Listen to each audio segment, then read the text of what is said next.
Due to the video nature of this podcast, I recommend joining us at edtech10.nationaltrail.us or our YouTube bit.ly edtech10. Hi, and welcome to 10-Minute EdTech. This lesson is on making actual blended lessons. Last week we talked about what blended learning is, and this is really about how to make an effective blended lesson for your classroom. As a reminder from what we talked about last week, a blended lesson is really just an online lesson you're going to incorporate in your traditional classroom instruction. That's what blended learning is. It's the merging of online lessons and traditional classroom instruction in a way that makes sense and works for your classroom. How you blend those together and how you use them in the classroom is the next podcast we're going to do on the rotational model of blended learning. But let's get started on making an online or blended lesson. Okay, so I've got listed what I am calling the critical elements of learning and the critical elements of our online instruction. In order to have mastery learning, we need instruction, practice, and feedback. And so we need to have all those things incorporated, if we can, in our online lesson. Now it depends on what kind of lesson it is, on what we can get as far as practice, but we certainly need to have instruction and feedback in every single lesson that we design.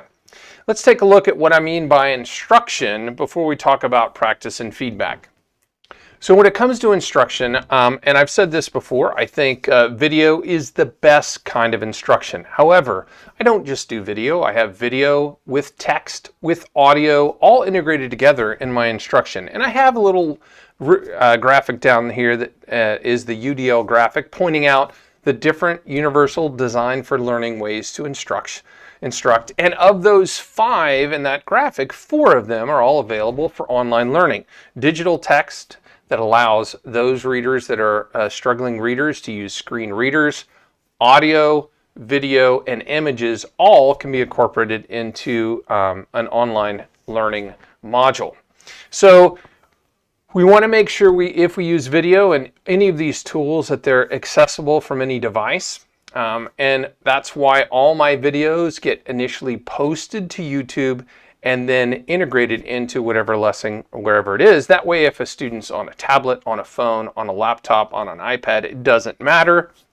They have access to that lesson no matter where they are with an internet capable device.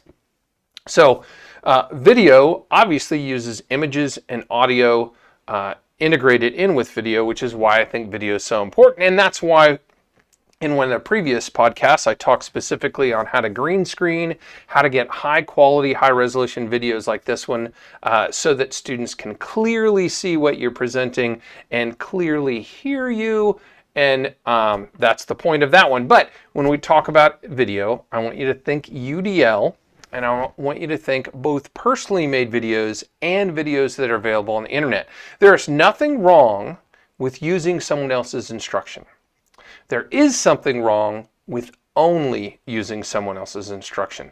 Students need to see you. They need to see that you are invested in their instruction, and they need to get a sense of credibility from you, which will only happen if you're part of it some of the time.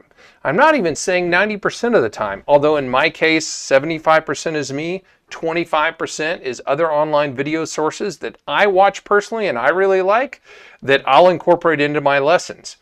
But the majority of the video instruction is me, and that's a hard thing I know for a lot of teachers to get over, and taking a video is not the subject of this particular podcast. So, basics of your lesson. First of all, anything over 9 minutes is shown by research to be the point where we start to lose the retention and comprehension of our students. So I say shoot for 10, 5 to 10, and at 15, man, you need to be done. Which is why I changed my own podcasts from my traditional classes down to 10-Minute EdTech, to try to force me to stay inside that 10-minute window so I don't lose staff members, just like you don't want to lose your students. So if it's longer than that, cut it down into multiple sections. Okay, so let's look at what it looks like in my particular class. Now, we use a learning management system called Moodle. What I'm going to show you can be generalized into Google Classroom or any other learning management system. We've got instruction, we've got feedback, and we've got practice, all with an online lesson.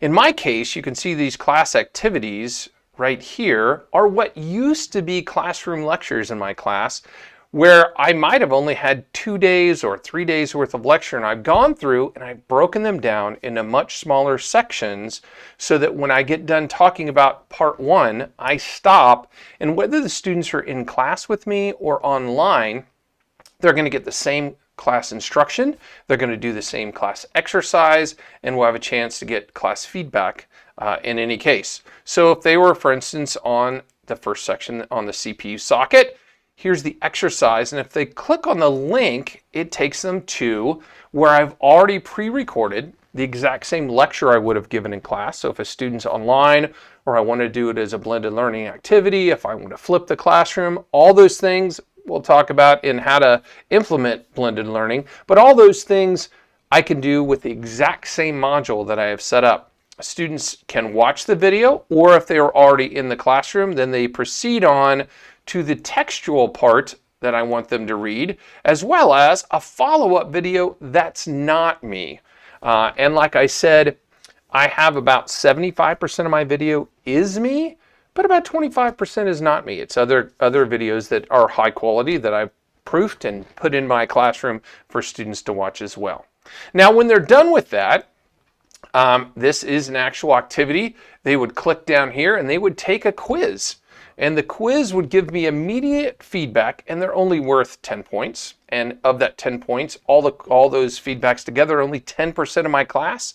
I use a formative summative model that the formative is only 10% because it's there to give me feedback, so that when all the students are finished with that, I can then review it based on how the students did and what they got out of a certain section.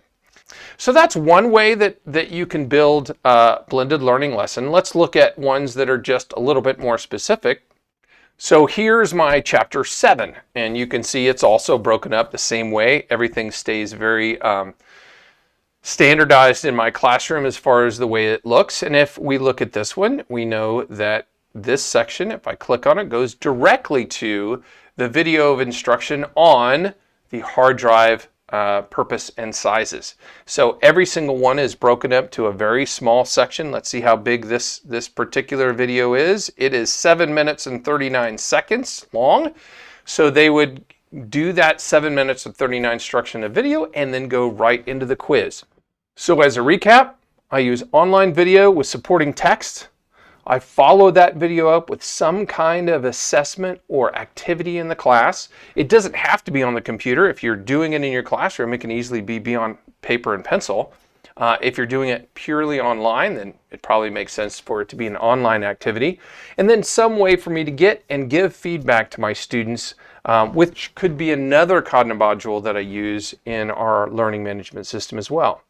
And that's it for building a blended learning lesson: instruction, feedback, and practice. Thanks for joining us.